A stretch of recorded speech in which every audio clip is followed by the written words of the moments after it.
Good evening, everyone. I'd like to welcome everyone to the regular city council meeting. This is January 21st, 2025. If everyone would please rise for the Pledge of Allegiance, followed by a moment of silence.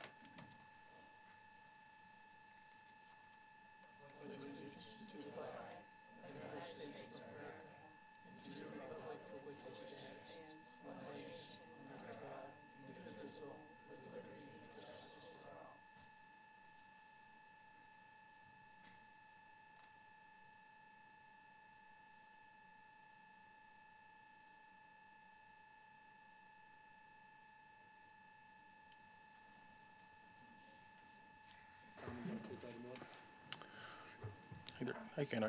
Got it. Mr. Mayor and members of council, I'd like to make a motion to table item 1 till our February 2025 meeting. Have a motion. Do I have a second? Second. Have a motion and a second. Any discussion? All in favor, say aye. Aye.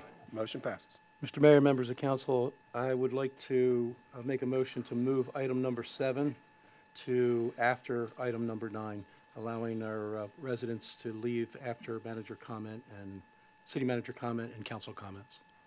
I have a motion. Do I have a second? Second. Have a second. Any further discussion? All right. All in favor, say aye. Aye. Aye. Motion passes. My chair's sinking. Put on a couple of LBs since Christmas, did you? That's better. I know I have. So, okay, that'll bring us to public comments. And as always, please state your name and address for the record. Our first person is going to be Ms. Heather Jones.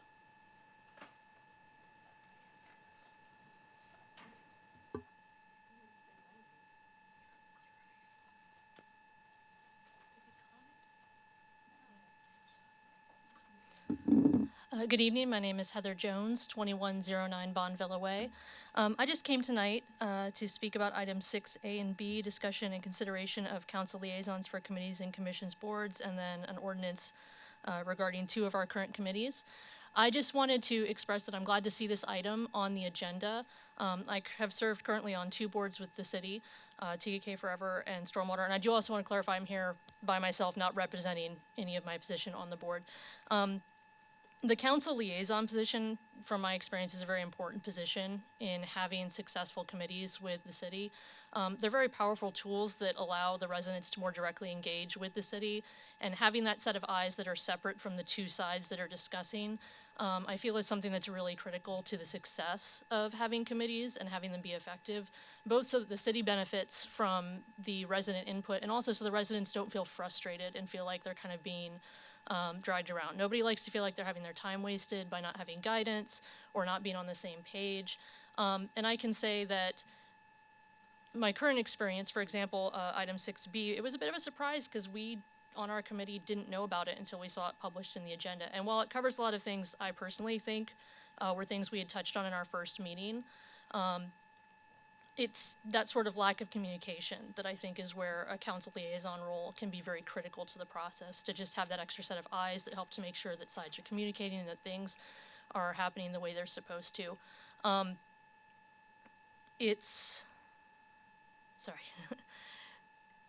It can be frustrating to feel like we have a city with a lot of very engaged residents. And so, like, for example, we sat for a long time with Stormwater before we even had our first meeting because there were some miscommunications and there are some changes that need to be made. These things aren't meant to be static. Changes should be considered when appropriate because a city grows, a city changes. And that's the beauty of these committees, is they can help to keep an eye on the pulse of those things. So I would just encourage council. I'm looking forward to this discussion. I hope it'll be fruitful. I hope that we can see some clarification about what the roles are, and when people step up to run for council, part of that job is with filling these jobs. And I know it's extra meetings, but again, when done right, it actually can be very productive. It can help for the residents to take work off the city's back. It can help to clarify what council brings to the city in terms of what they see as the pulse of the residents. So please just have a very fruitful discussion, and I thank you for having it on the agenda so we can hear what that discussion is as a community. Thank you, Ms. Jones. Mike Beck.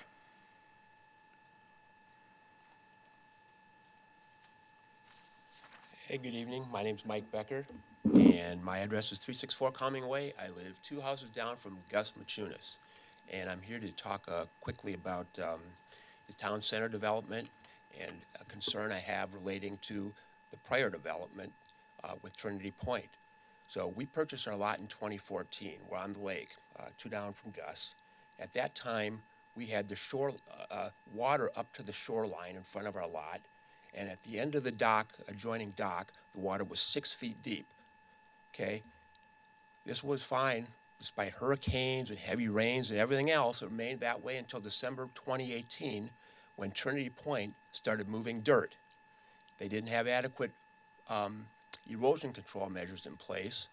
And there's a creek that runs between Trinity Point and the town center development and under Stonecrest Boulevard, and feeds right into the lake, into the cove in the lake, in front of our property.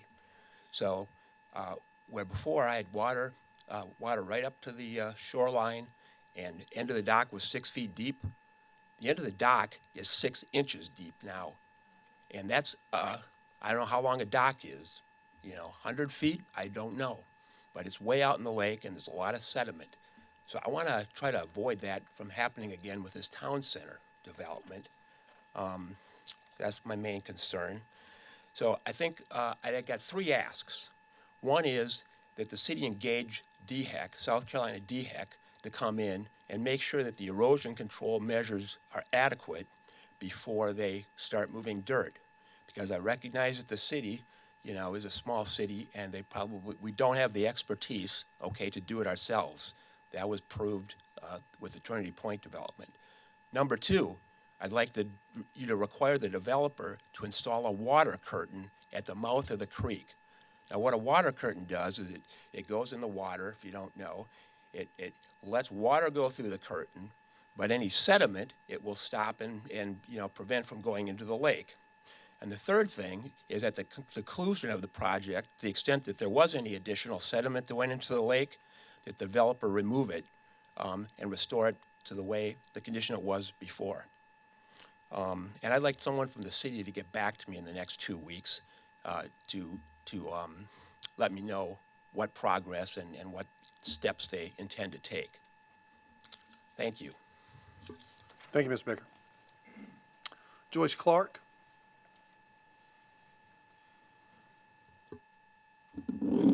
Joyce Clark, 3026 Point Clear. I brought my friends Monica and Pete Cook. They're the ones who had their car burglarized in the parking lot, and we've come to request better security in the parking lot here. We need security cameras, maybe a patrol or 2. Monica wrote a letter. They've arrested, well, I'll let her talk because it's really her thing. But we really do need some security. My car was hit in the lot on the passenger side, and it took me 2 weeks to find it. But that's happened, and I know of 1 or 2 other accidents involving a pedestrian that were hit by a car in the parking lot. So we need some backup. But right now, I'll let Monica Cook tell her story. And Pete. You want me to go? Go ahead. Sure. You start. So it was just an incident, 12:30. It was a warm day, and the club was very busy. Pete's car was broken into over by the croquet and by the fire hydrant. But our tea time was 2:30, right off the Pines, and by 3:30 they were over at Walmart they had stole my purse out of the car and were at Walmart.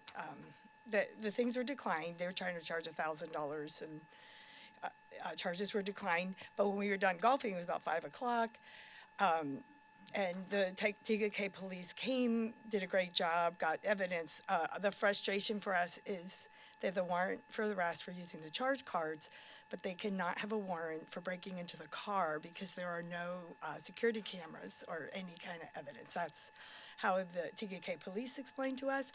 And I'm in multiple groups. I'm here multiple times a week and talking to people. There's other incidents, and we just really love this place, and just there's a lot of retired, some older than others, but I just feel that that if there's cameras, there'll be a deterrent. Hopefully, there'll be more safety. I can prevent future incidents. I hope that no one else goes through what we've gone through. And Yeah, hi, Peter Cook. I'd just like to kind of sum it up for everyone. This was December 30th in the middle of the day, a beautiful golf day. We walked off the course and really, couldn't believe what had transpired. I think in summary, what we learned from the police, and again, I want to have a shout out to Officer Hartman. She came right away. They fingerprinted the vehicle, and actually, while we were there with Officer Hartman, the phone started to buzz, and the person was already at the Walmart charging thousands of dollars on our credit card. But here's the key point. The officer was almost apologetic to us because they could not issue a warrant for the car break-in because there are no cameras on the premises or in the parking lot. So the warrant for the arrest was issued because of the fine police work that was done, and they identified the person. He has not been found yet, but they identified the person because of the good police work that was done. So my learning was quite a bit through the process, but the key learning was there could only be one warrant issued. Warrant for misuse, abuse of the credit card. There could not be a warrant for break-in of the vehicle. That's a little bit of a head scratcher, right? You say, wow, that person broke in, they used our credit cards, that shattered our passenger window. but there can be only one warrant due to lack of cameras or no cameras. So our hope, again, is that this type of incident, and the police said, by the way, that it is not an isolated incident on this property. So that was also a little worrisome. But we do not want, obviously, anyone to go through this here. It's such a fine establishment and one of the best municipal golf courses that I have knowledge of. So thank you to the police, and thank you to this group for taking this under consideration. Thank you. I'm sorry for the loss that you guys had during that break-in. That's a shame. We live in the first or second safest city in South Carolina. It's a shame to see that happen right under our noses. I did hear that South Carolina was the #1 destination for U-Haul for our country for this year. So I think the secret's out. But along is going to come the crime. Gus Machunas. So, Gus Machunas, 376 Calming Way. Thank you all for serving, by the way. So I'll try and talk fast. On the 29th of December, after a day of rain, not hard rain, I noticed a massive cloud of silt covering the cove behind my home, the same place where Mr. Becker lives, reaching all the way to the end of the point at the beach club. I sent an email to all of you and to Charlie, our city manager. Charlie immediately replied that he would have that looked into. The mayor replied, I believe, the next day, offered to meet with me, and within a day, our mayor pro tem replied to me and asked if I'd heard from anyone. 10 days later, Nick, our development services director, told me that the erosion control person had been sick or out of town, and I would hear from somebody shortly once the investigation was complete. It's now been about 3.5 weeks, and I've heard from no one at all from the city staff. I will say that Chris came out. He and I took a walk. It's a walk that I have taken many times over the past 7-8 years since Trinity Point began construction. Chris and I walked down on the property. The first thing that I noticed, there's a smaller culvert that comes underneath of Stonecrest Boulevard. There is fresh evidence of crush and run and other construction type debris that has spread all over the area under there that I had not noticed before. Chris did take pictures of it. Then we walked on over to the creek that I have walked numerous times with DHEC, city staff, and other people. The creek used to be a small meandering little creek. Now it's 14 feet wide and 14 feet deep. It appears the culvert is in danger of possible collapse. In walking it at times, I do remember talking to Charlie that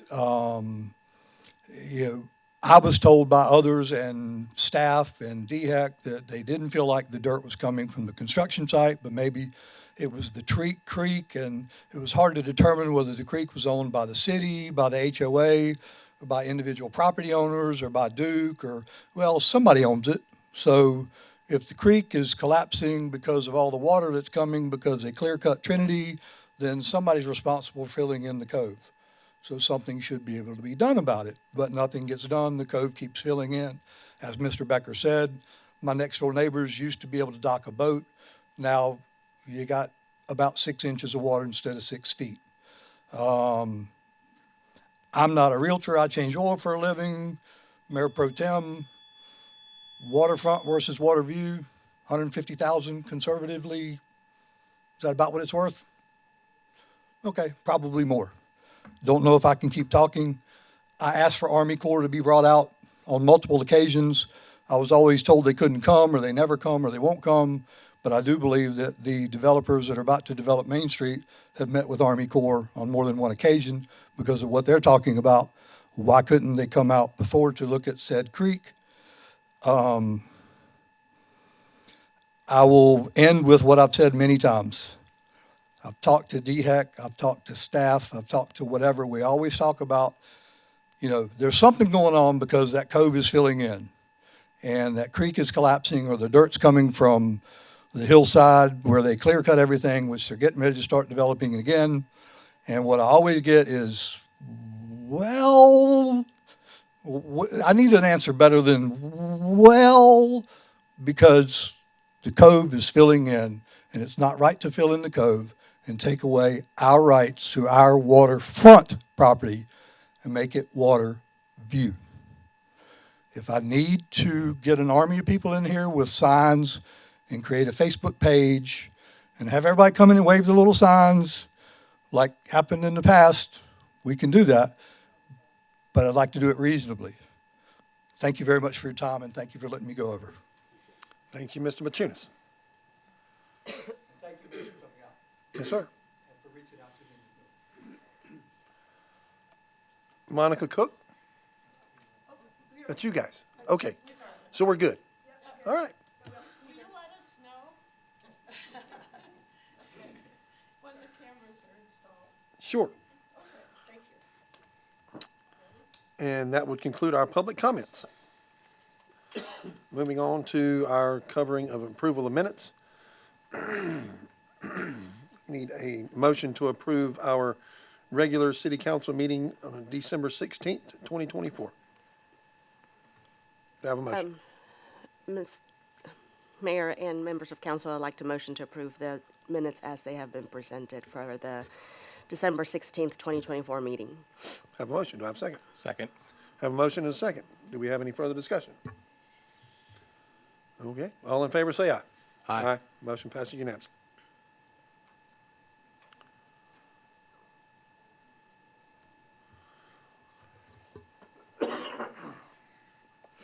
Okay.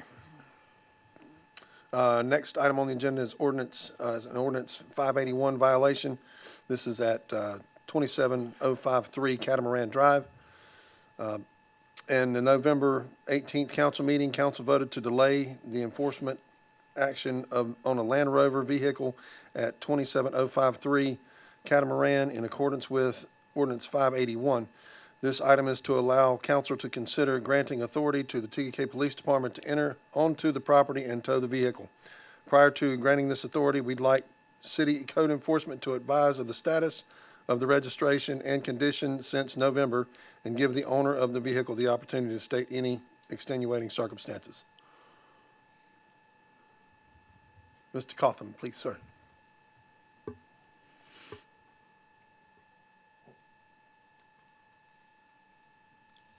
So the vehicle is registered. It's still in the same spot, in the same shape, but it is registered. So I really don't have really anything else to add, but if you have any questions, be happy to answer those. Can you remind me what the status of the vehicle was? Was it movable, did it look like it could be driven? I don't remember what. Yeah, I'll be honest, I'm not sure if it's operable. I know it's been there for a long time. There's some wooden, I call them jacks, right underneath, but I'm not sure if it, can be driven. I know it's been there for a long time. It certainly doesn't look like it's been driven just from the, debris and dirt on the windshield and things like that. So. Thank you, Nick.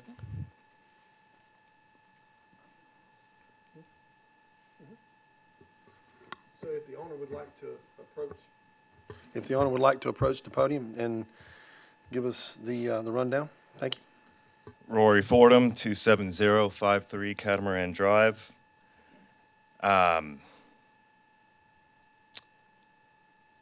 South Carolina Code of Provisions defines an abandoned vehicle as basically one that is on property without the property owner's consent. That's it. Nothing about the appearance or condition of the vehicle. Does it have consent of the owner to be on its property? I'm the sole property owner of 27053. The vehicle has my consent to be on my property.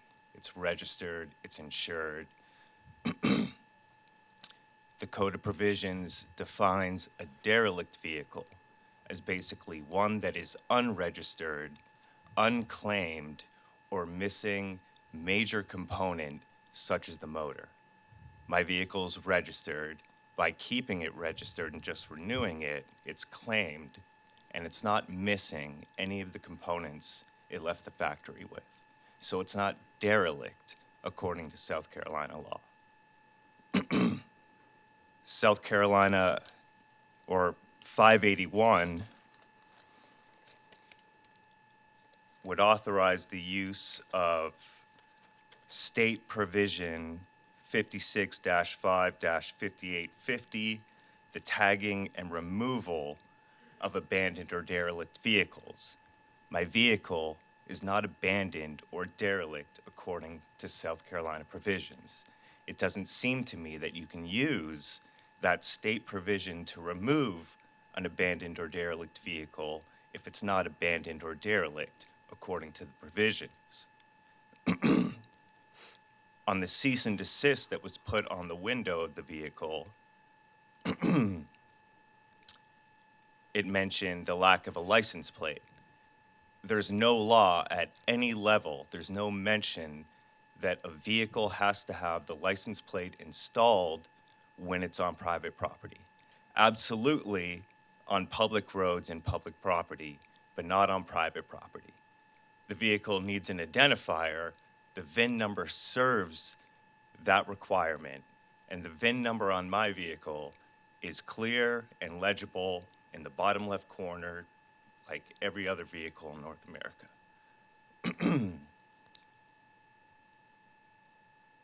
Ordinance 581, or municipal law, cannot contradict state law.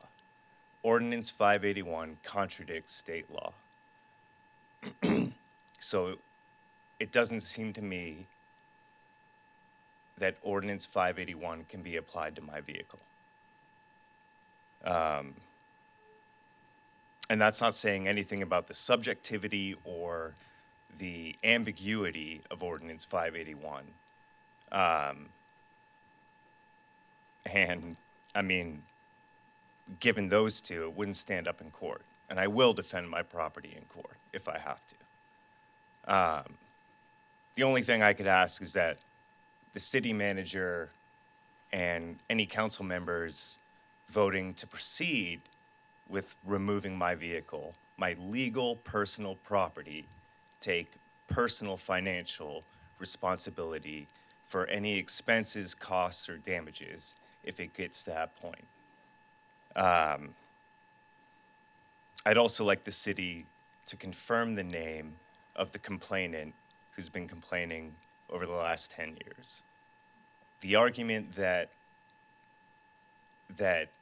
you don't reveal names for fear of retaliation isn't really valid because I've known who the complainant is for the last 10 years. And I haven't retaliated.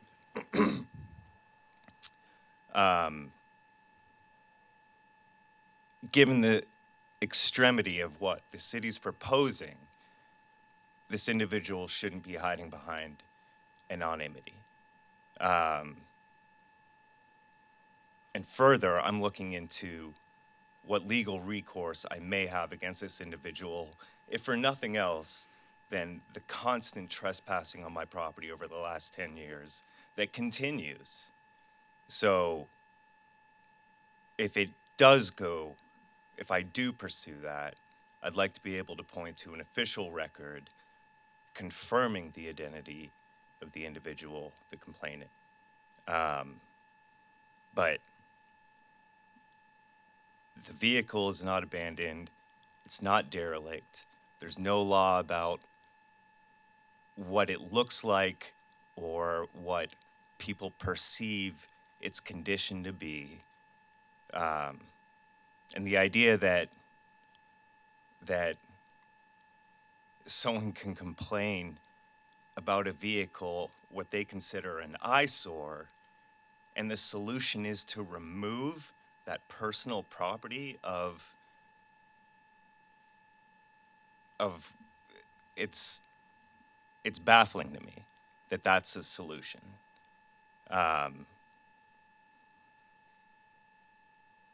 Providing the name also would allow further context, but I don't think we need to get into that. That may or may not come up later outside of this, but that's all I've got. I don't know if y'all have questions, but that's all I've got. Thank you. Thanks, sir. Chaplain, I would ask for your opinion on this subject. We should probably go into closed session. I mean, I don't want to give overly broad legal advice in open session. Okay. In that case, I would motion to table until our February meeting. Second. Got a motion and a second. All in favor, say aye. Aye. Okay. So we're going to February.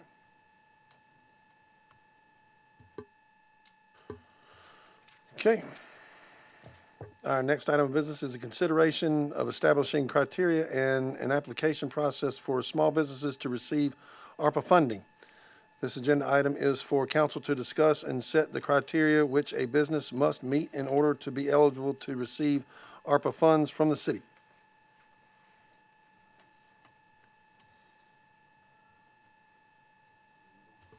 Mr. Mayor, members of council, I can make a motion to approve the criteria as presented and authorize the city manager to begin accepting applications under the process determined for small business to receive the remaining ARPA funds.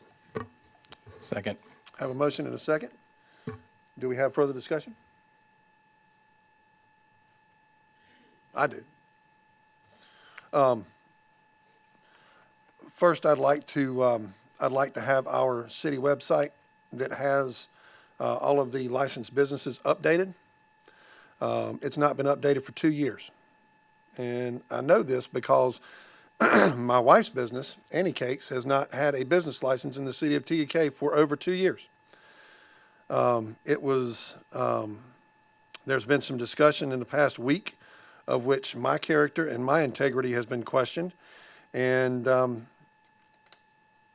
for probably good reason, because folks see the website and it's not been updated for 2 years. So it does call the question. I was unaware that the business was on there. And in that, with the business still being on there, I could see how there'd be a question. So to answer the question that was circulating Facebook and all that kind of good stuff this week, and for one Liz Duda that had the question, no, Annie Cakes will not be accepting any of the funding for the ARPA disbursement. Neither will Home Team Transformations. Home Team Transformations has been out of business for 8 years. So I wouldn't accept the money anyway. I've torn up every stimulus check that the federal government sent me, and I don't believe in cashing any checks that the government sends you. I make it on my own.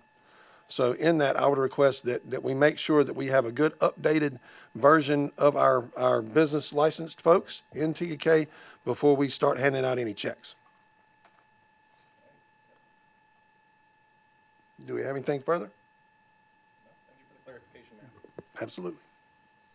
I think the application is pretty straightforward.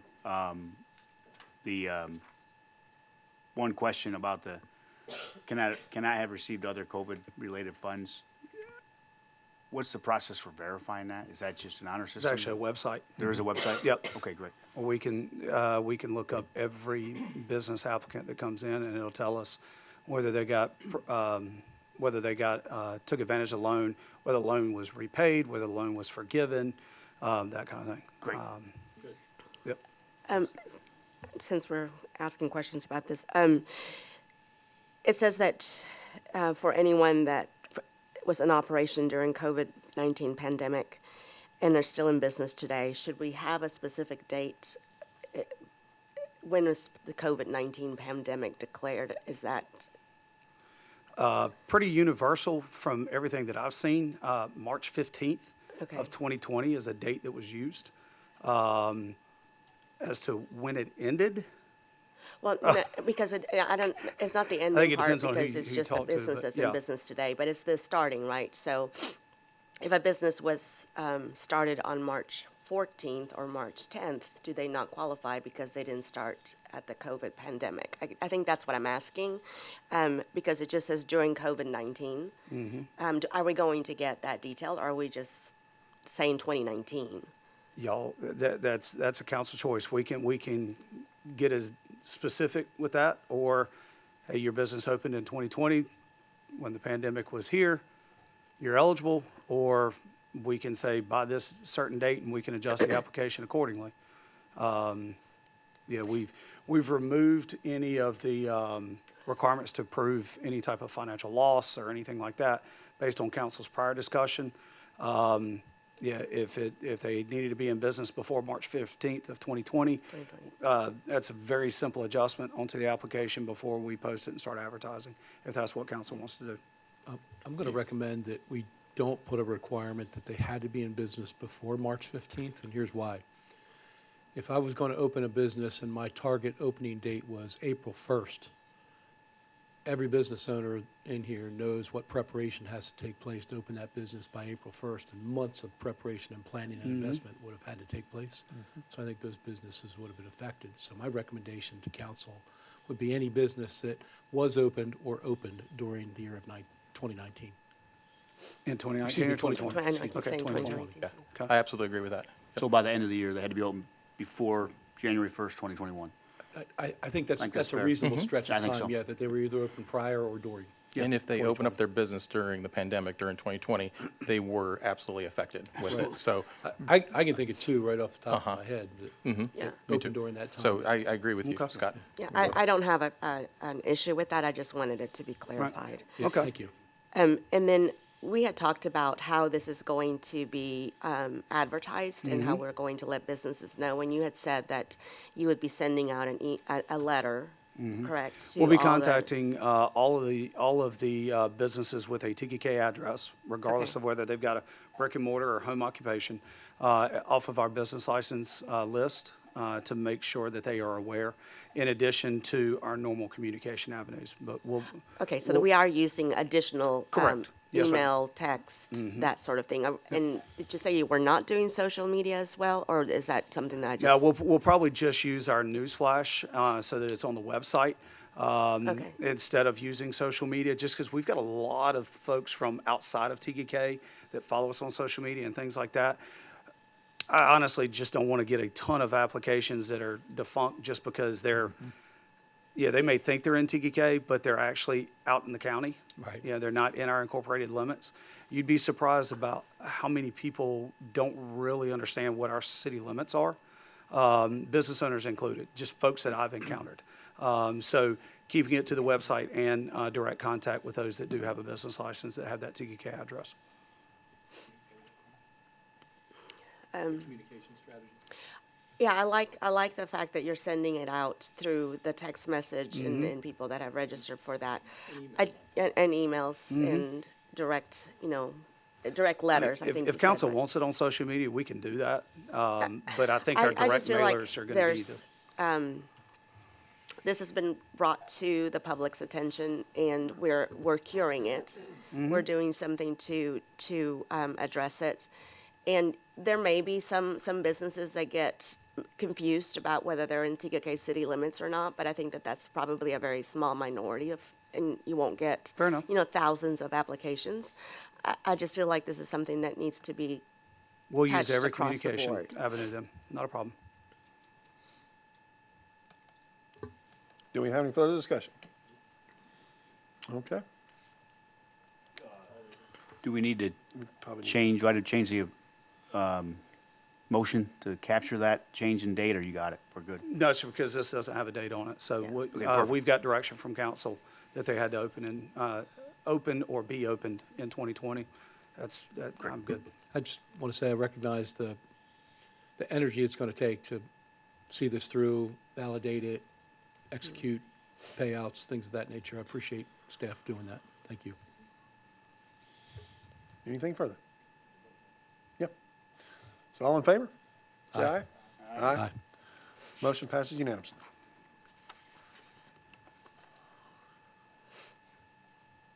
And bring us to a discussion and consideration of council liaisons for committees, commissions, and boards. At the request of Councilmember Heislip and Councilmember Carter, this item is for council to discuss the need for council liaisons. So I will open the floor to whoever would like to open.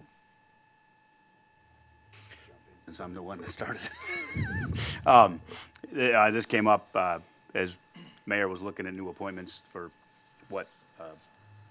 who would be liaisons to what councils, and so we thought it'd be a good idea to talk about council liaisons themselves. I had questions if this is something that all cities do, or are we the only ones?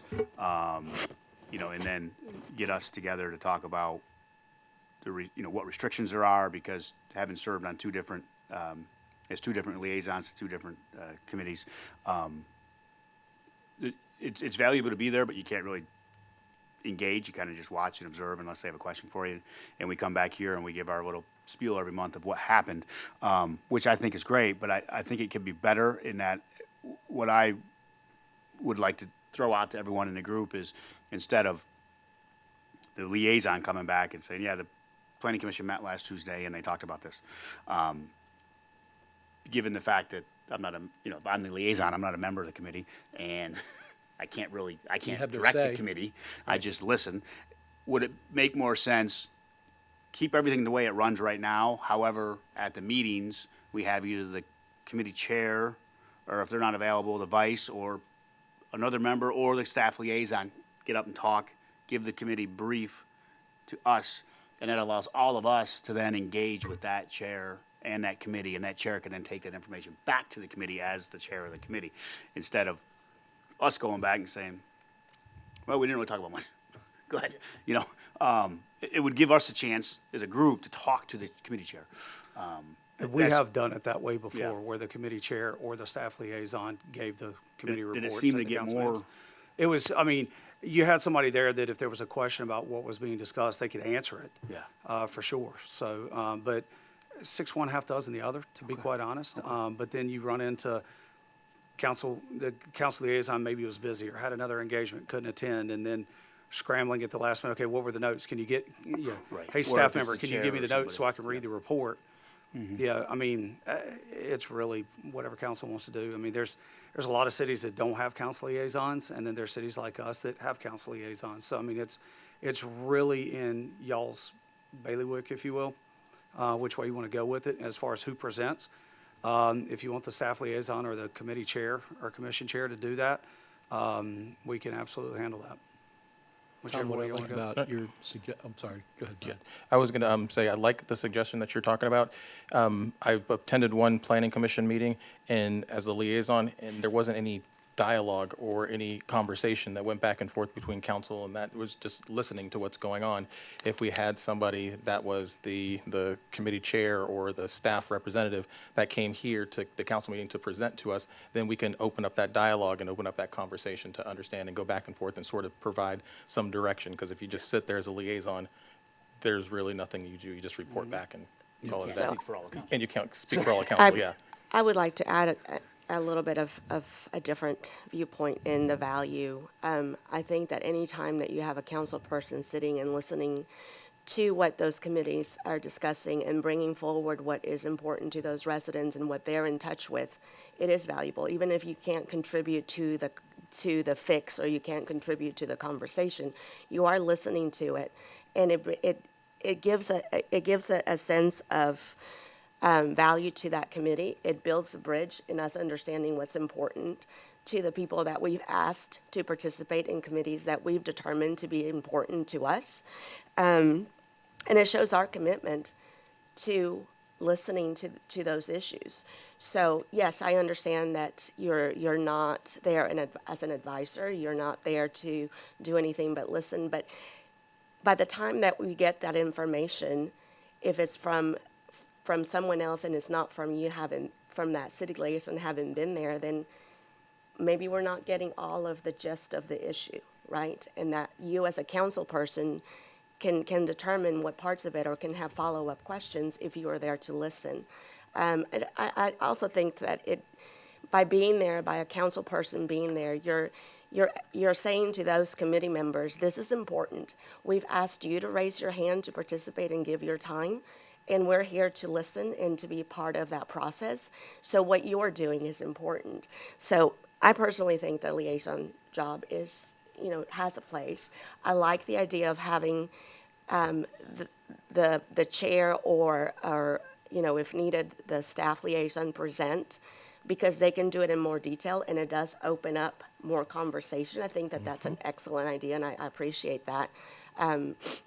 But to me, that's adding value rather than taking it away.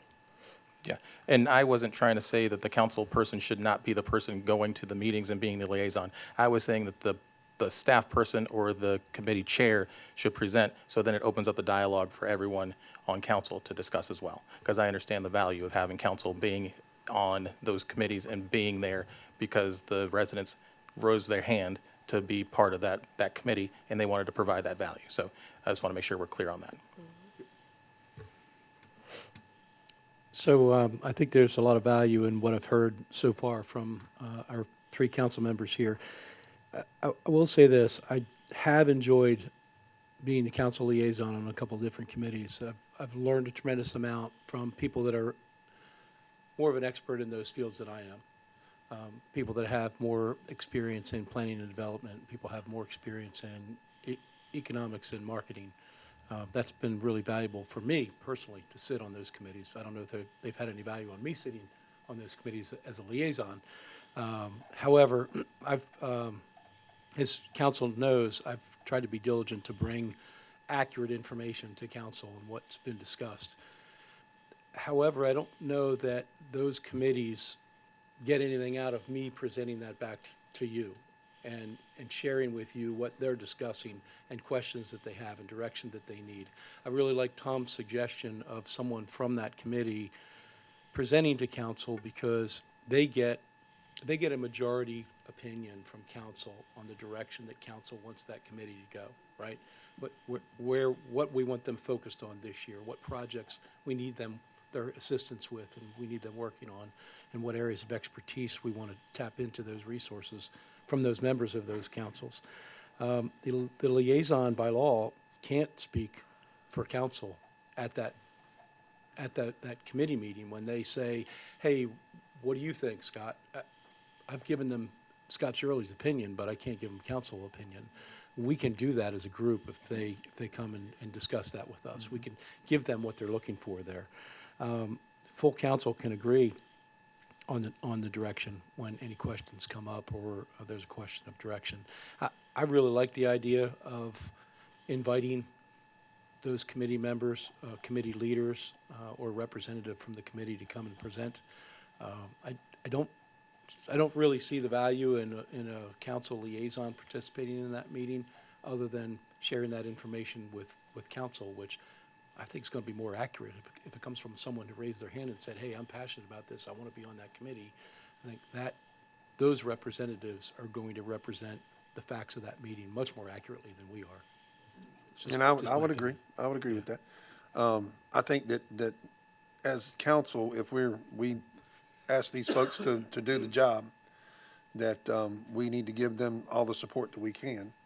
I think council liaisons is an important, not only to verify those committees in what they're doing, but it also, if they do have a question for council, opinions, that kind of, you can give that to them. And in that, having a council member there while they're conducting their business, I think it also lends a little more insight and maybe a little more importance to what they're doing.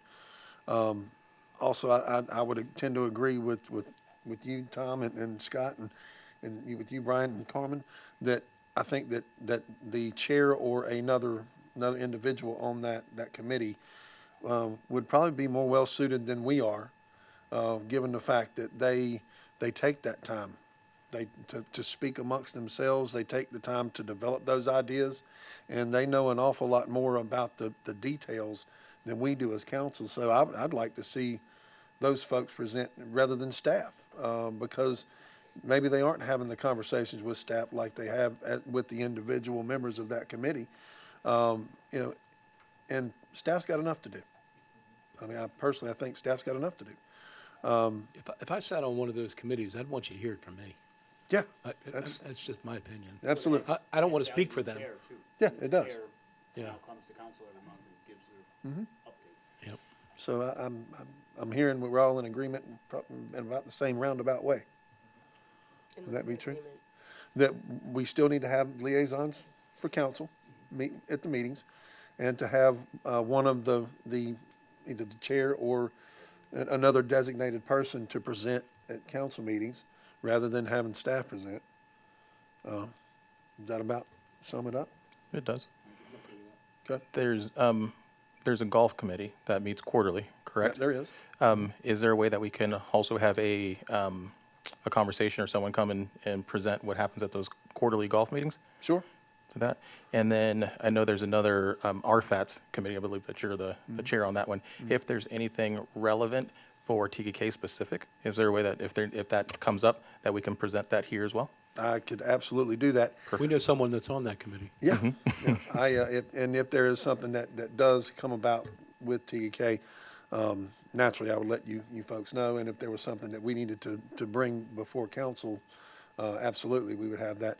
Unfortunately, with RFATS, most of the money and most of the direction and most everything else goes to Rock Hill and Fort Mill and not so much as TEK. Our guys do a great job keeping our roads in check, and the few roads that the state does have, we help them out with the potholes as well. So, unfortunately, TEK doesn't have a lot of roads that RFATS. I'm not saying that RFATS doesn't do a good job giving us money that we need to take care of our roads. They do, but we're not $270, $300 million projects that's primarily focused on. We really get more from the county, from pennies, don't we? Yes, we do. Yeah. We do. But if we would like to include RFATS as a committee update every month, I'll be more than happy to give that update every quarter. If there's something relevant for TKK. Absolutely. Not necessarily guaranteed every month, but just if there's something relevant. Or the surrounding area, like the Pennies project we've got at 160 and 77. we can give some updates on that as far as progression, that kind of thing, if you'd like. Just however we'd like to present that, or whatever. It affects us all, but it doesn't impact our budget. This is true. Right. It does impact our time and our vehicle maintenance and all of that good stuff when we've got to get the forks and the shocks and the tires replaced and the rims on our cars and the fillings in our heads. But, yeah, absolutely. And I would add to Brian's point about RFADs, being a COG rep, same thing. I've done it a couple times when it's been relevant, but similar to RFADs, it's mostly rural initiatives and RIA money. But every now and then we get something from the COG to talk about. So it's only quarterly though, so it's not bad. All right. Everybody good with that? Yep. We've rounded all the bases? 10-4? Okay. I have a new item of business, introduction and first reading of an ordinance amending the city's code, Article 22. What is that? Article 4. And see, I'll do this Roman number thing, and man, Latin's a dead language, y'all. Good thing you're not trying to figure out what Super Bowl this is. I don't even watch the Super Bowl anyway. If the Panthers aren't in it, there's no point in watching it. And let's face it, they're not going to be in it. We might have all of us might have to go over to Tom's. Fly, Eagles, fly. You know what number it is, right? Okay, if you know what number it is, that's fine. All right. Division 2 and Chapter 22, Article 1, Section 44-10, as it relates to the Park and Recreation and Events Committee and the Stormwater and Environmental Committee. At the November council meeting, council directed staff to reevaluate the current Parks and Recreation and Tourism Committee, as well as the Stormwater Advisory Committee, to allow for their duties to be more beneficial to the community and potentially assist city staff. This is the introduction and first reading of an ordinance to amend those committees. Do I have a motion? Yes, Mr. Mayor, members of council, motion to approve the introduction and first reading of an ordinance amending the city's code, Article 4, Division 2, and Chapter 22, Article 1, Section 44-10, as it relates to Parks, Recreation, and Events Committee and the Stormwater and Environmental Committee. I have a motion. Do I have a second? Second. I have a motion and a second. So we'll open the floor to discussion on this end. I will say, in reading through it, I think we need to make one correction. There's a part in there where it discusses the number of members. It's kind of unclear because it says 5-7 in it. If you'll look down through the rewriting of the code there, and it speaks to the members. If we could adjust that to just say 5, that would be optimum.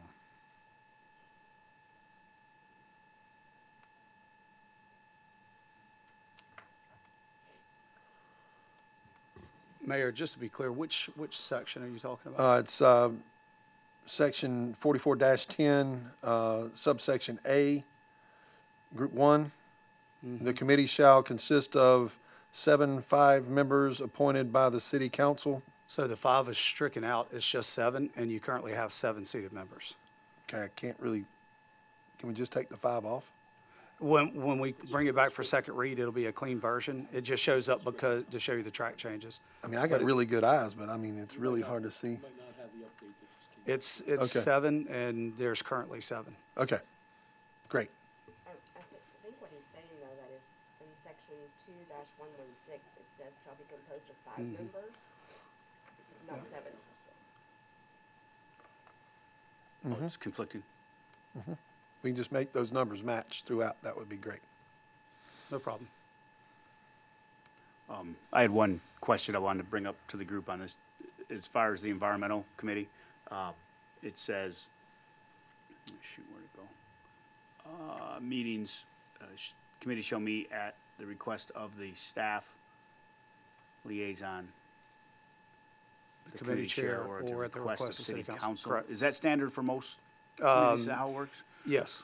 So- Usually it's just the chair, but in the case of this, with the duties that they've got, if there's something that, hey, staff needs some assistance on from the group, they would request it, but you Okay. still have to have a quorum of the committee to be there, and they've got to agree on that meeting date and time, which has to be duly noticed to the public in Yep. accordance with FOIA Okay. and all that stuff. All right, great. I hadn't seen that. I wanted Yep. before. I guess I'll turn that on. For the Parks and Rec, where it was added, section 2167C, members of the committee shall serve as volunteers at a minimum of 3 events during each year. How many events is there, and what's the expectation for the volunteer? Is it I'm serving for an hour, or I'm volunteering for 5 days to put this together?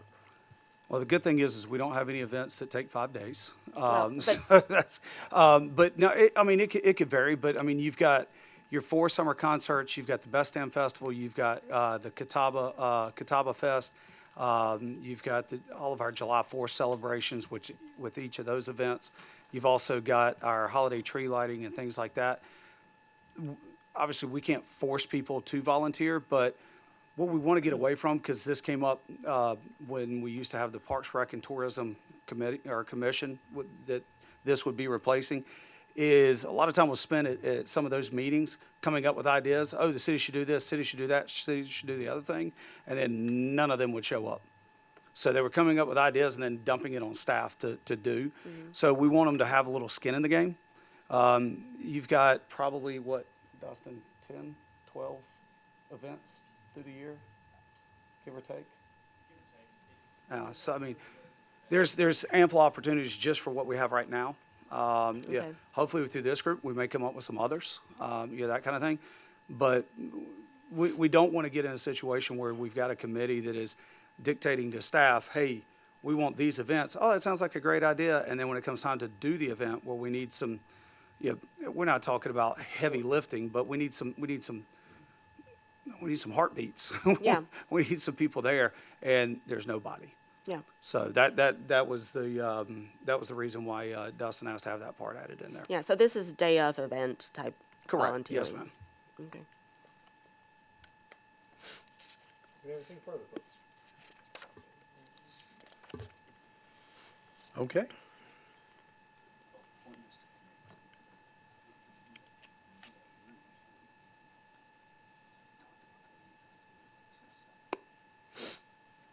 We do it the same way we did it.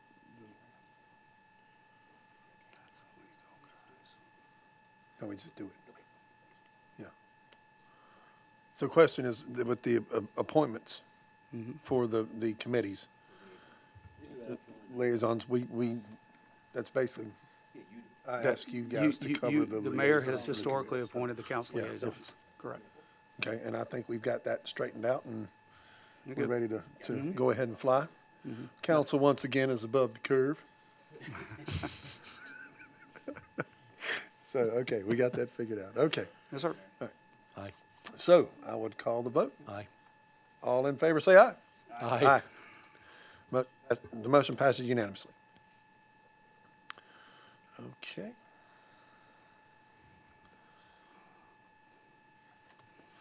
Okay, next item of new business is an introduction and first reading of an ordinance amending the fiscal year 2024, 2025 budgets as it relates to the park and recreation fee schedule. In 2024, City Council approved the resurfacing and conversion of the Wardle courts to pickleball courts. While this project will be completed later this year, this item is before council to set fees for the reservation court, reservable courts to be applicable after its completion. So basically what we've got is we need to set a fee schedule for folks that would like to reserve the courts for public use, and day of, minute of use would still be a non-fee. Say that again? So if folks wanted to reserve the courts, there would be a fee that would be with that fee for courts that are reservable. Mm-hmm. And then there would not be a fee for folks if they just showed up with a paddle and a ball. For the courts that are open. For the open public courts. Correct. Half the courts will be reservable, half the courts are first come, first serve. Are we discussing this now, or are we going to a motion? Because I have questions. Yeah. Go ahead. Do the Gotta make a motion. motion. Got to make the motions first. You gotta do the motion. Sorry. Um, I was just clarifying your statement. Sorry. I was just, Didn't mean to open up discussion. so I need a motion. Mr. Mayor, members of council, I would like a motion to introduce the first reading of an ordinance to amend the fiscal year 24-25 budgets as it relates to the Parks and Rec fee schedule. Second. I have a motion and a second. Now we can open the floor to discussion. Okay. I guess my first question is, how were these amounts determined? These are actually the fees that the pickleball group, when they came and presented to council, and we're showing all the numbers and things, these are the fees that they came up with. Okay. And then how is it going to be enforced? Like, walk me through the process of the Let's get member Dustin up to versus the microphone. non-membered area and my access to all Yep. that. Dustin can absolutely walk you through that. I was waiting to be called up. Always good to talk to y'all. Had to bring that ugly cup up here too, didn't you? So to kind of give you an idea, I think Charlie mentioned at first there'll be two set of courts. There'll be your first come, first served paddle stacking courts, which will be dubbed your public courts, and then there'll be your reservation courts, which is with the fees that you see in front of you. So the reservation courts will actually introduce a locking system. So essentially with court reserve, what you do is if you have part of that reservation, whether it's the yearly fee that's presented in front of you now or the daily fee, once you make that reservation, if you are a yearly fee member, it's no cost to you. You'll get a code at the time of your reservation. So you can go punch the code in. That will unlock the gate for you to be able to get in. So there will be that reservation system there.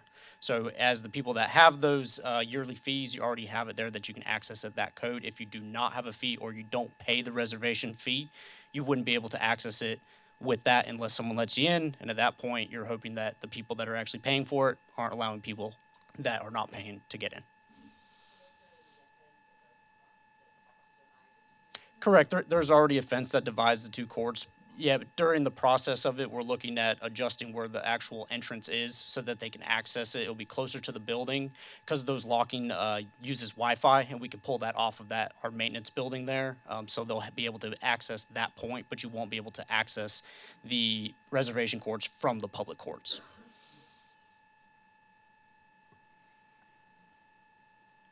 So, question, Dustin, if I've paid an annual fee to be part of the pickleball club and I make a reservation to play, then I can use my code to get into play, right? Correct. I want to clarify something you just said, if I can, Mr. Shirley. Any fees for club dues, if you will, has nothing to do with the city. So if you want to be a part of the Okay, thank you Pickleball for Association, clarifying you that. would pay them dues.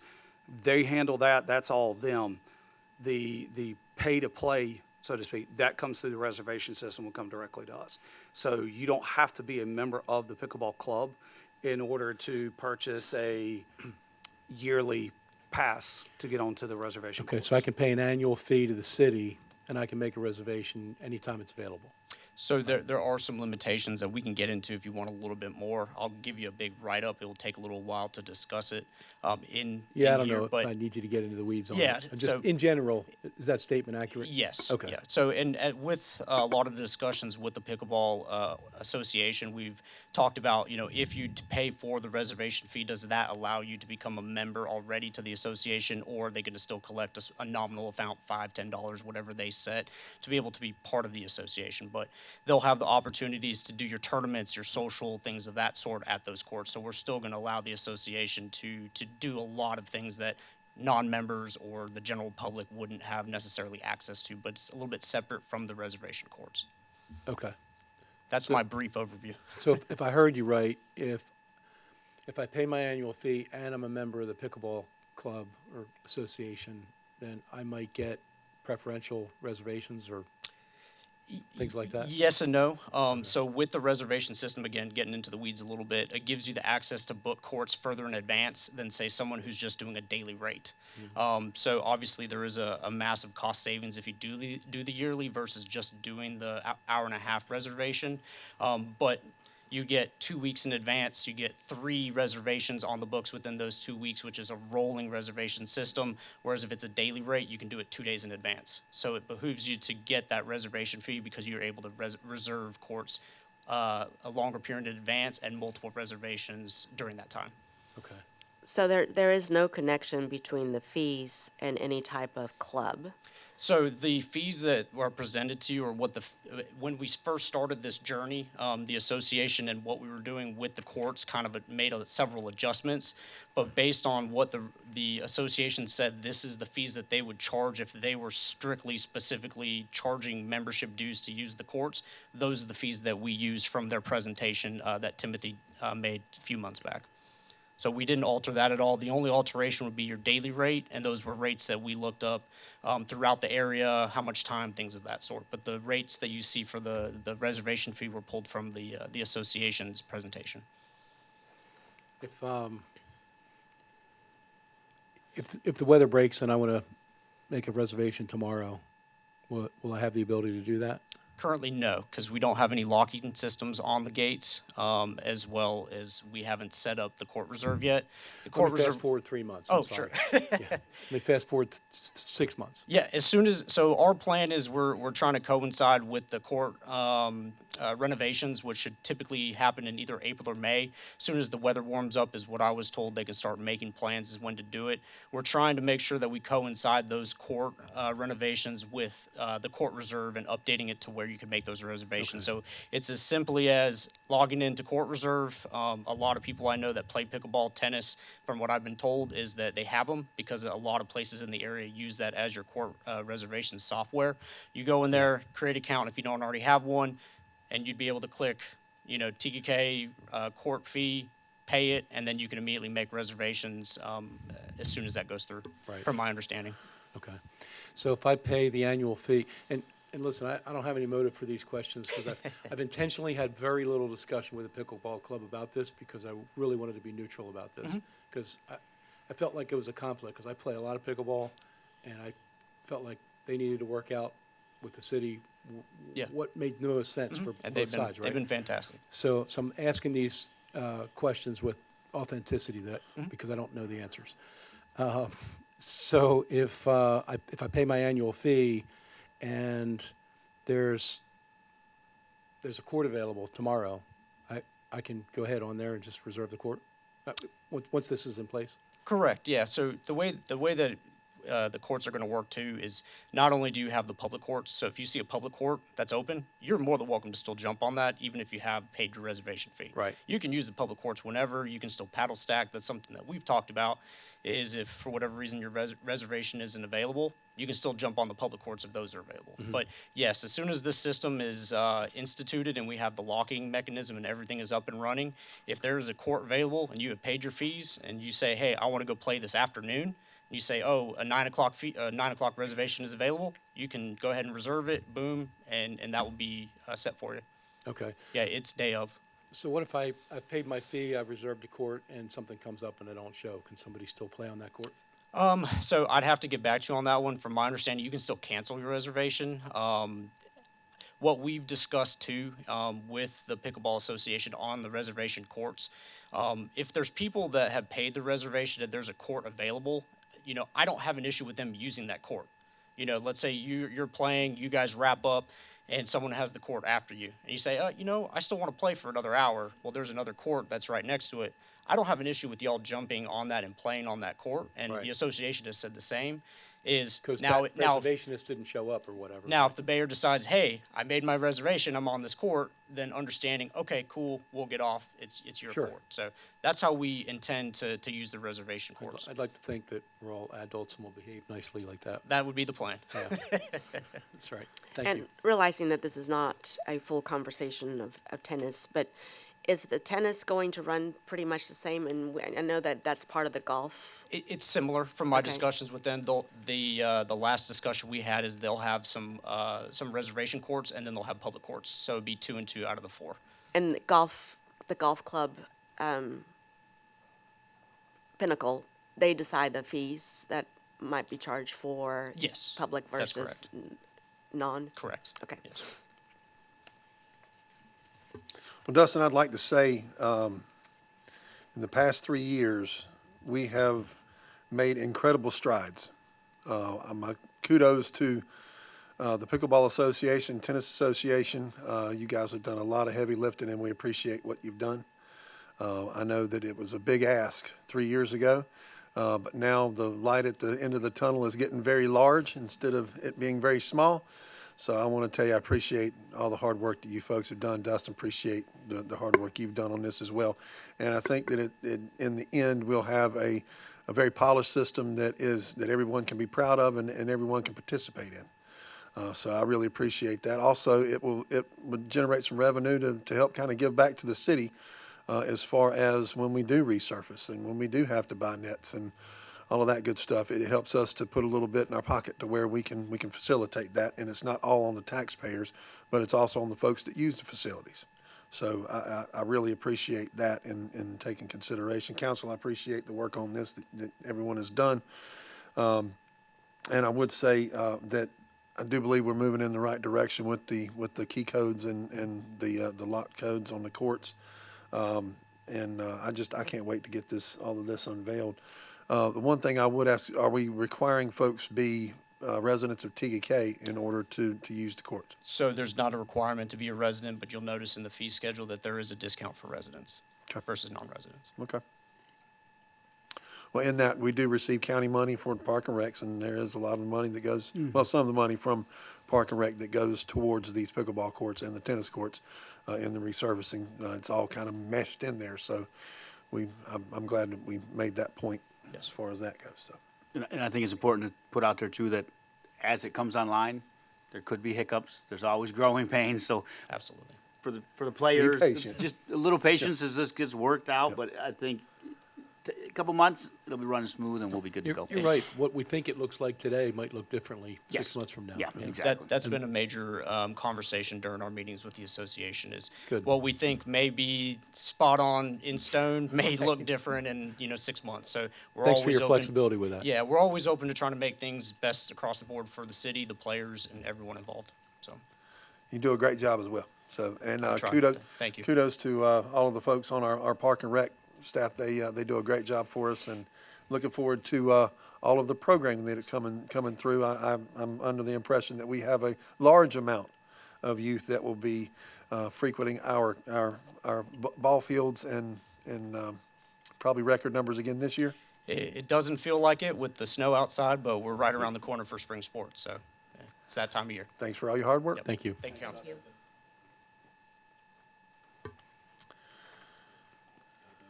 In that, I would call the vote. All in favor, say aye. Aye. Aye. Motion passes unanimously.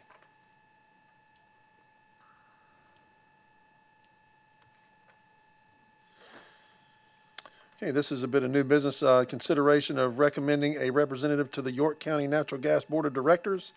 2 years ago, city recommended that Tom Goebel serve on the York County Natural Gas Board of Directors as the city's representative.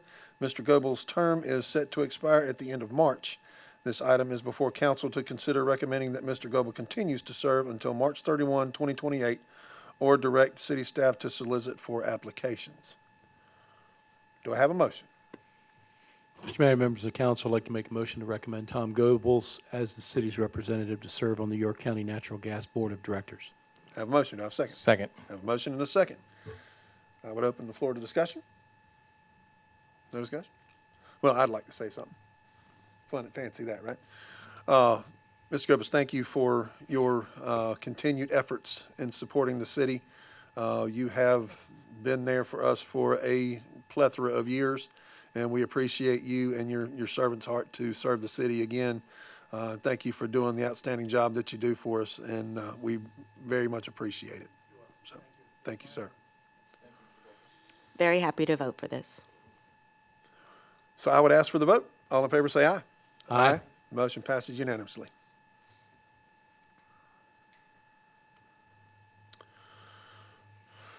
Next item of new business is a consideration of awarding the bid for the Windjammer Shoreline Stabilization Project. In accordance with the city's procurement code, bids were solicited for this project. This item is before council to consider awarding that bid. This is for folks that are not familiar. This is the tip of the Windjammer Cove and Point there. The riprap has degraded, and we need to get that taken care of, soil stabilized, and new riprap placed in there and along the the creek bed that we have there as well. So, in that but it does not come at a time that we don't need it.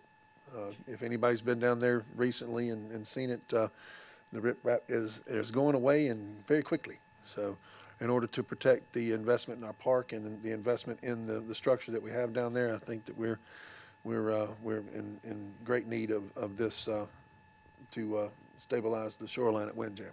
So, in Ms. that, I would ask for a motion.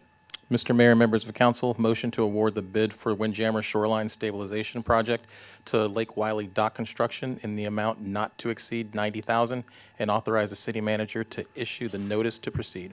Have a motion. Do I have a second? Second. I have a motion and a second. Is there any further discussion on this issue?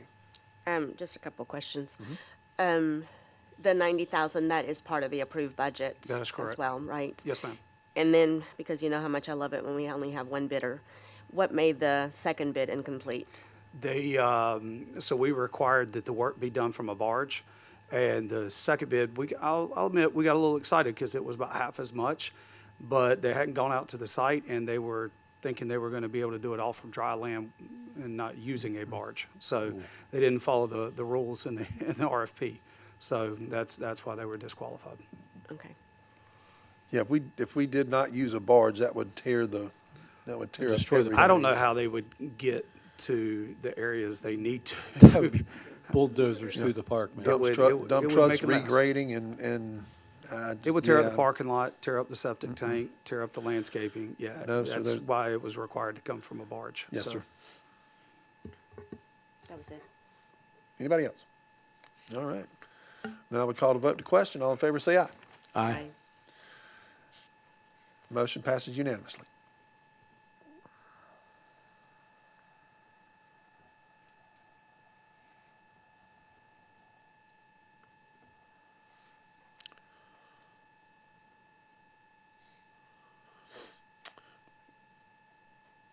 Okay, our next item is a new business item. It's consideration of appropriating funds towards the wildlife management program. At the direction of city council, staff has applied and received permitting from SCDNR to cull up to an additional 80 deer. This item is for council to determine where the funding would come from to pay for the additional culling. Mr. Mayor, members of council, I'd like to make a motion to allocate funds towards the wildlife management program in an amount not to exceed $35,000 from contingency funds. Have a motion, have a second. Have a motion and a second. I would open the floor for discussion. Yes. Joey, I don't want to drag you up here, but is that amount consistent with what we discussed earlier? Yes. Okay, thank you. Okay.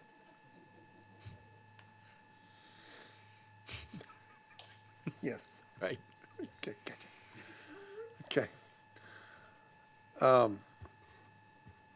I myself am under the opinion that we have spent enough money on the deer this year.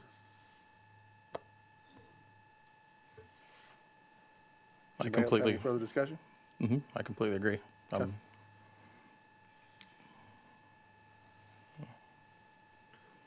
Oh, well, let me say this. I do understand that there's some people that still have an issue with the deer in their area of TDK. And for those residents, I do want to say, I'm sorry, and it's rough. For this year, we've already culled 80 deer. There have been 200 deer that have already been sterilized that are going to be no fawns that are going to be born next year. And then throughout attrition, naturally, there's been about 230 deer that have died this year. So it's like a little bit over the last 12 months.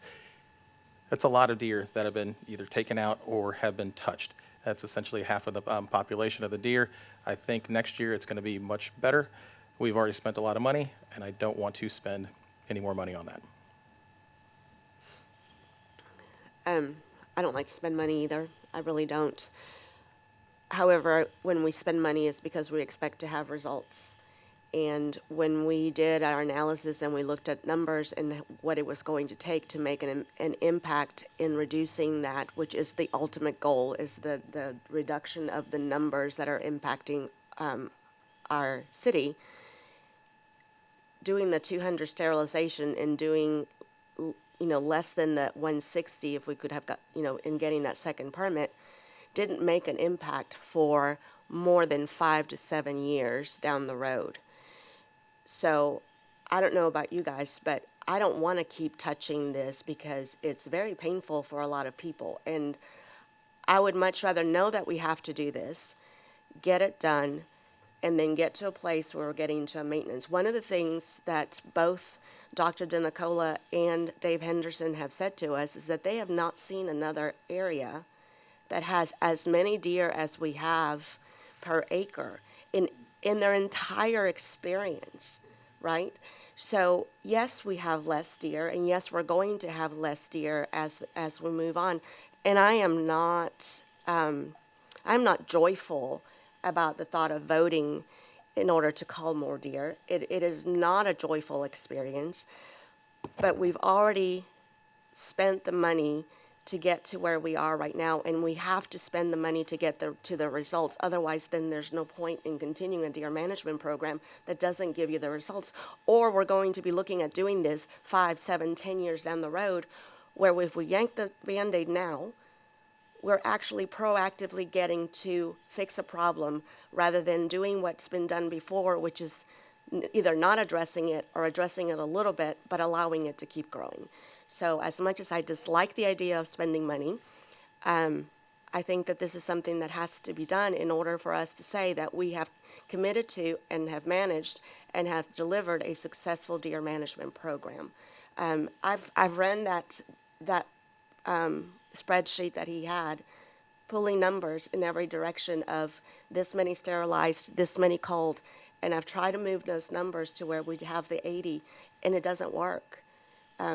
So I don't want to not do something because I just dislike it. I want to do something because we've committed to it and we're expecting to provide results. May I? Yeah, go ahead, Mike. Thank you, Carmen. And thank you, Brian, for your feedback as well as the mayor. I very much respect your opinions and where you are on this. I will say that somewhat in agreement with Councilwoman Miller, I'll share a couple of facts with you. We were on a call for the benefits of our residents that are here and watching. We were on a call with Dr. DeNicola and Dave Henderson, and we did this in small groups so that we weren't on there as a large voting membership group. We did 2 by 2. Keep it legal. During those discussions, I think, was everyone here on those calls? Take time to schedule that? Okay.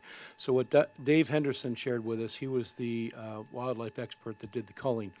What he shared with us is that most communities that he works with, when their deer population exceeds 1 deer for every 15 acres, that's when communities start to reach out to him to assist those communities with reducing the deer population. 1 deer for every 15 acres. Keep that in your mind for a second.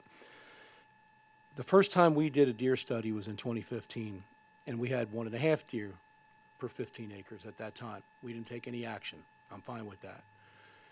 Fast forward 10 years, we started doing deer population studies in 22, right? Spring of 22, fall of 22, fall of 23 are the deer studies that we did. The high water mark for us, remember, 1 deer per 15 acres is when communities start reaching out. Our high water mark was 27 deer for 15 acres. 27. 27 times what this man says is usually a problem. And I'm not an expert. He's an expert. So when we had a high water mark of 27 deer per 15 acres and we took action, and in Q1 of 2024, we had a culling operation that a lot of people call a failure, I call a learning experience. That 27 deer per 15 acres went down to 25 deer per 15 acres, even with only 36 deer culled in Q1. That's what the results of our count were this past fall. We culled 80 deer so far. If we cull another 80 deer, to me, that's a tremendous ROI. If we only culled 36 and we went down by 2 deer per 15 acres, and we culled 160 deer this year, that return on investment to me is phenomenal. That's money well spent by our residents. I agree with the 200 deer that we sterilized. That was very expensive to do that, but that was a long-term solution that we won't see results for 5, 7, 10 years. We don't know. But I support that because that's a good long-term solution. A short-term solution where our residents need results now to get a little relief from their property damage, 100% support spending another $35,000 to get that kind of result.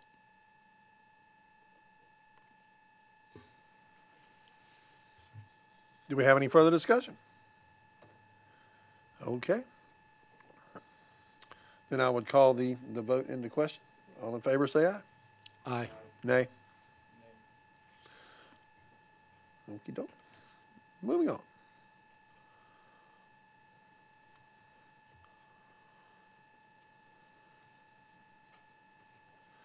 All right, that would bring us to our city manager's report. If you would, Mr. Funderburk, please take it away.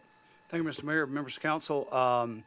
Just a few things for this evening, but also that will be included on the city manager's report that will be online will be a summary of the annual reports. And those annual reports, as I told council previously, will all be online tomorrow for each department. But in addition to that, the fire department is conducting a smoke alarm blitz tomorrow, January 22nd in Ledgestone.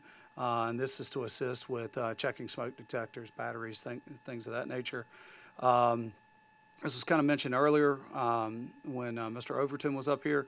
Registration for spring sports closes Friday, February 1st, Saturday, February 1st. And that is also our Dick's Sporting Goods Day. So there's a, is it 10%, Dustin?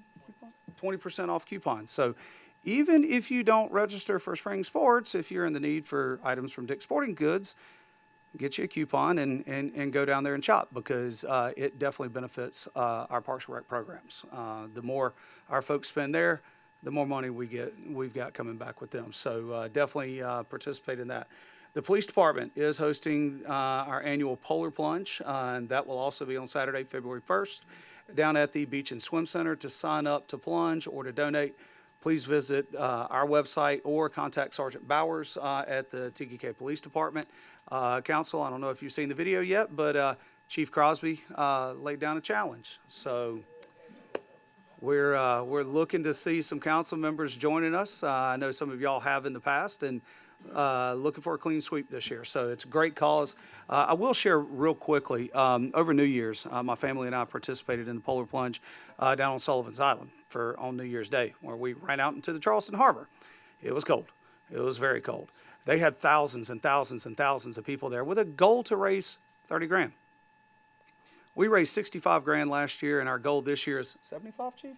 Is 75 grand. So get going. You know, if you're listening at home, you want to participate, or you don't want to participate, you want to give to a very, very worthwhile cause. Definitely find those links on our website and donate. We are expecting, council, this is just a heads up for your February 18th meeting. We are expecting to hold 2 public hearings at that meeting with the Planning Commission. One's regarding amendment to the zoning code for the Marina Overlay District, as well as amending the site standards in the PDD for Main Street. And really the only amendment on that is just the phasing plan. They were going to start on the dam roadside and work counterclockwise. And based on utilities and grading and things like that, as they presented to you guys the other month, they want to start on the Stonecrest side and work clockwise. Everything else will remain the same. You'll still be getting, at least through the first 3 phases, commercial and residential, with the last phase now would just be residential, just as it was before. It's just going in the opposite direction, so thus the need for that. And let's see, committees, commissions, and boards applications are open now until February 29th, as terms are expiring the end of March. And now that you've done first read on the ordinance, the Parks, Recreation, Events Committee will be on there as well, so folks can apply. Even though you're not doing second read till next month, we're going to go ahead and open that up since we've got a first read. So if you're interested in volunteering and being a part of one of these boards or commissions, please go online through, it's called Matchboard, through Matchboard and apply. And if you're having issues, just send an email to Casey and she'll help you with that. But that's been a fantastic tool. So looking forward to getting those applications in and bringing those to council for consideration at your March meeting for appointments. Let's see, as part of the city's comprehensive plan update, Our consultant, which is Catawba COG, has developed an interactive survey for citizens to give feedback about their vision and priorities for the city. I saw a draft of it. It's really, really cool survey. We had a couple tweaks for them to make, and I think they're doing that. Is Nick still here? Nope. I think they're working on that now, or if not, they may already be done. But we should have that up and distributed by the end of the month. We'll have it on our website, and we'll send it out via newsflash and social media as well. But that's going to help us kickstart the comprehensive plan update. And lastly, and this is a weird night to be saying this, but if you want to be a member of the Beach and Swim Center next summer and enjoy the pool, registration's now open. I know it's very hard to think of tonight, but it is open for folks that want to sign up. So, and that concludes my report for this evening, Mayor. Thank you, Mr. Funderburk. Which will bring us to council comments, and as always, we will start with Councilman Carter. Okay, well, thank you. I'll make it nice and brief because I know it's snowing outside and I want to get people out of here. Thank you for all the residents that are here. Thank you for everybody that's watching online as usual. For those that spoke during public comments, thank you. Your voices are heard, and we do take your voices into consideration and everything. Thank you to TKK Police Department and the TKK Fire Department for keeping our community safe. You guys make a huge impact on our community, and it's one of the #1 reasons why people want to move to TKK. So thank you guys so much. For the city staff, for Charlie, for all the department heads, and all city staff, thank you for keeping the city running smoothly. You guys just do a phenomenal job, so thank you guys so much. Hope everyone had a wonderful day off yesterday in observance of Dr. Martin Luther King Jr. Day and his legacy that he left that will never be forgotten. One of my favorite quotes by Dr. King is, "We must learn to live together as brothers or perish together as fools." Again, I think that's very relevant.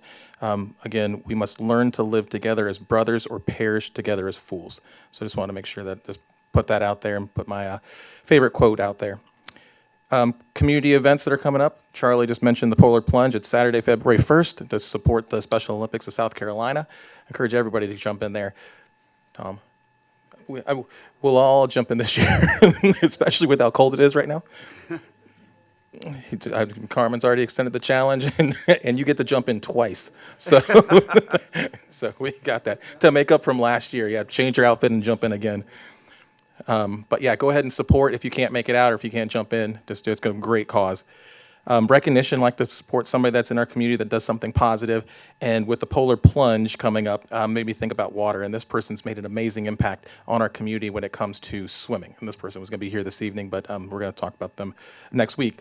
Not only is this person the Fort Mill High School swim team coach, but years ago was the head coach for the TKK Breakers and was extremely instrumental for helping hundreds, if not thousands, of kids in our community become confident people and confident swimmers, focused on providing self-discipline and just become strong swimmers. And that person was Cindy Van Bruskirk, excuse me.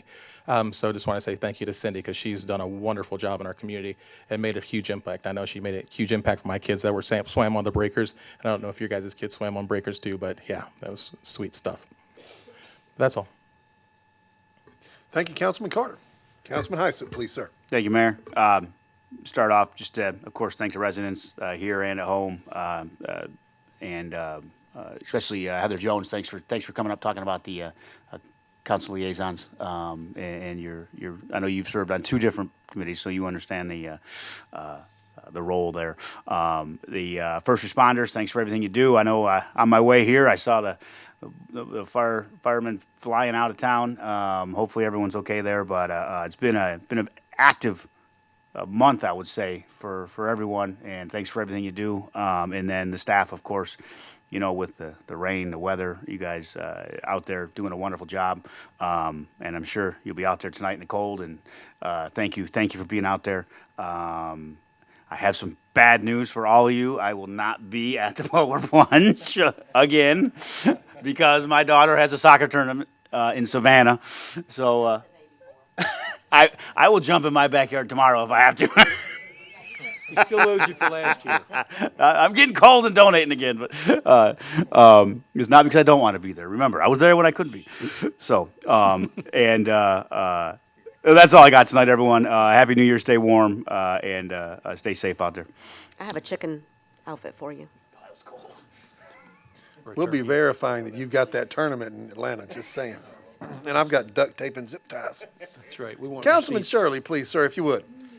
So obviously, we've had some spirited discussions as council members over a lot of different topics, and I just want to thank my fellow council members for feeling safe and comfortable to discuss passionately the things that we believe in the most, and walk away from those discussions with a clear head and a clear conscience, and appreciate all the discussions that we have together and the participation from staff that they assist us with. Thank you for that. I want to make a comment on the abandoned vehicle discussion that we were having today. I want to make a note that my recollection from last month's discussion from the resident that was here was that the vehicle was in drivable condition, and it's clearly not. I've been by there several times and inspected that vehicle from the road. Like he said, it doesn't have a tag on it. It's not drivable. It's on jacks. The residents of that community, in my opinion, not a legal opinion, not an opinion of all of council. This is just Scott Shirley speaking, but those residents deserve to not have an ugly eyesore next door to them or across the street from them. I'd also like to know if we could get an update from staff on what's going on with the vehicle that we did approve to have removed last month, because best of my knowledge, that vehicle's still there. The other one that was before y'all last month has been removed. We didn't remove it, the owner did. Is that right? Yes, sir. Okay. All right, thank you. Thank you to the Pickleball Association, who many members are here tonight. Thank you for your relentless commitment to the improvement of that sport. And I also want to personally thank you for introducing me to the sport. About a year and a half ago, the club invited a couple of us to come out and play a sport that I'd never played before and fell in love with it. And the social and physical benefits from that sport, I think, are tremendous for our community. I think they provide a great value for anybody that participates in it, whether you're good at it or not. And I'm an example of both. So thank you for that. Also want to say, Bills Mafia, go Bills, and fly Eagles fly.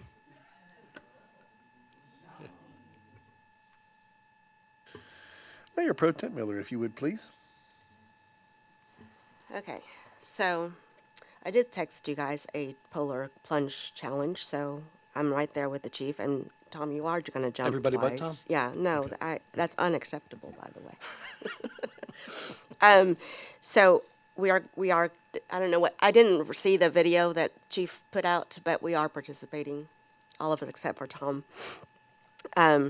And Majority will be there. it was a lot of fun last year. It was cold, but it was a lot of fun.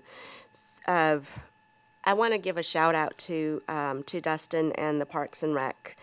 You mentioned the Beach and Swim Center being open to new membership, and I know that when I started this council role last year, I was sent a lot of information about a lot of things that were not right with the Beach and Swim Center, and some concerns from residents. And we met and we addressed all of those. We addressed the concerns, and we came up with a to-do of how to best rectify a lot of what was said.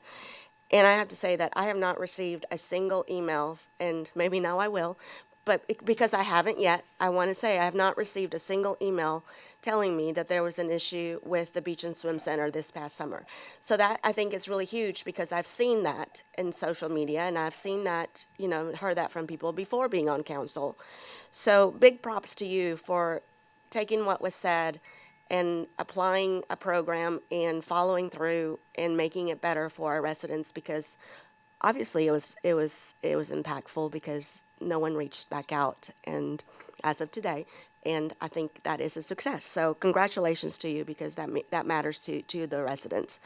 It's really, really cold outside, and pipes can freeze, so I was just going to give a little shout out to making sure that your pipes are covered, or that your dripping faucets, or if you have investment properties, this is the real estate agent in me coming up, if you have investment properties that are not occupied and not running heat, make sure you're taking care of those. And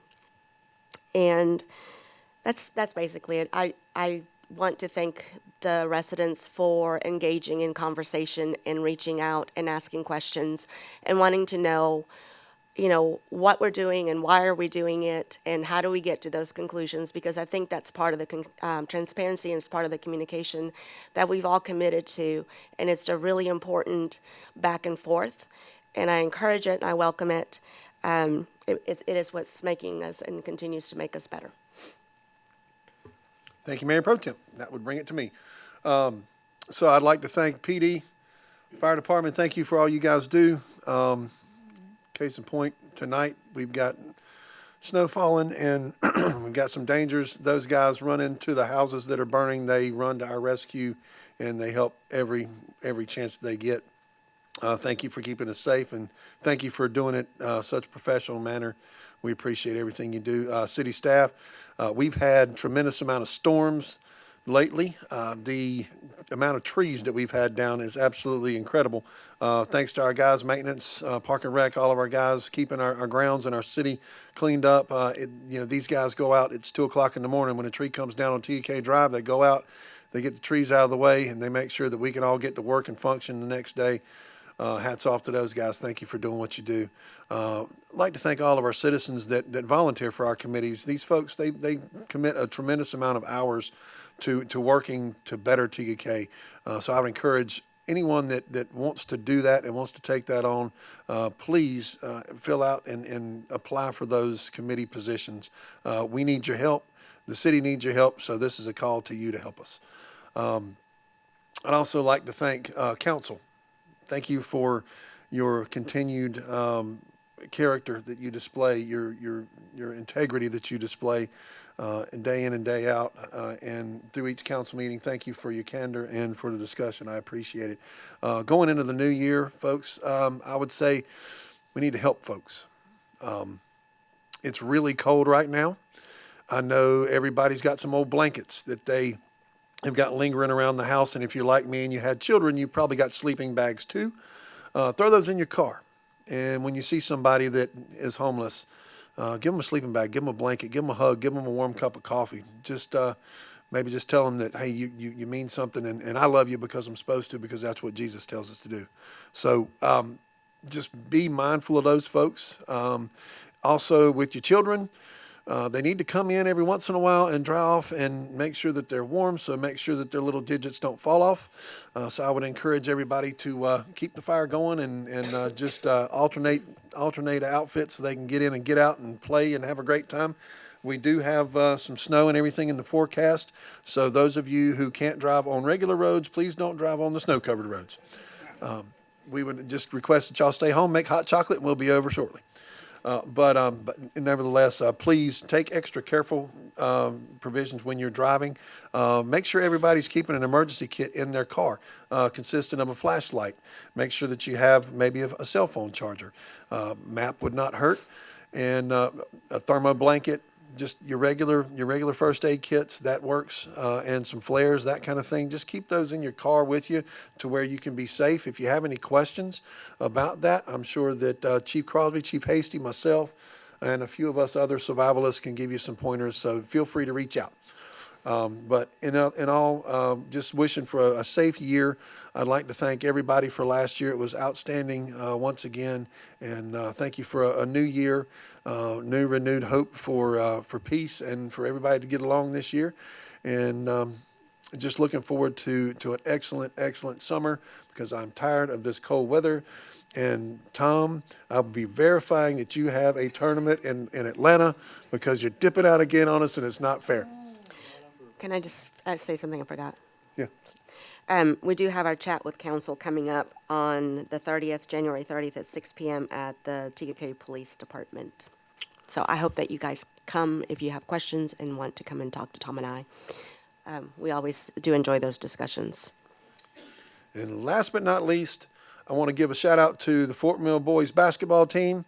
In case you folks don't know, mine's the tallest on the team, and they are having a phenomenal season. This season has been dedicated to Logan Gurley. He was a young man that passed away this summer. here in TEK. He drowned, and so they dedicated this season to that young man. I would highly encourage you, if you can, to get out. The end of the season is going to be February 14th. We will be facing our nemesis from across Fort Mill, NAFO. The game will be at 8 o'clock. Please try to make it and support your Fort Mill Yellow Jackets. We have a lot of those young men live here in TEK, and just look forward to them having a good finish to the season. And we are in contention for a state title. So I am hoping that we can bring that home. They have been nothing but stellar this year. My congratulations to the coach for doing such a phenomenal job with our folks, not only teaching those kids how to play the game better, but also how to be better young men, how to be better in their communities and service. So hats off to Coach Lowry and his staff, and to all the boys at Fort Mill High School. Go Jackets. One more thing, if I can, Mayor. You can. Just as a heads up, and Gretchen's already gotten the post and app push for us. In light of schools being closed tomorrow and the weather conditions, we are delaying opening city offices tomorrow until 10 a.m. So just Thank wanted you, to give a heads up for anybody that's watching right now and hasn't seen the post or information come out. Thank you, sir. With that, I would call a motion to go into executive session. Motion to Mayor. enter. Good. Mr. Mayor, members of council, motion to enter into executive session. Please state the purposes too. We're supposed to put that so people can hear. The 3 purposes. Now now I got to get back into the computer. Excuse me. Mr. Mayor, members of council, motion to go into executive session for A, legal advice as it relates to the wildlife management program, B, discussion on personnel matters as it relates to the city manager's quarterly review, C, discussion of contractual matters as it pertains to the food and beverage license agreement at the clubhouse. Second. Have a motion and a second. All in favor say aye. Aye. Aye. We are in executive session.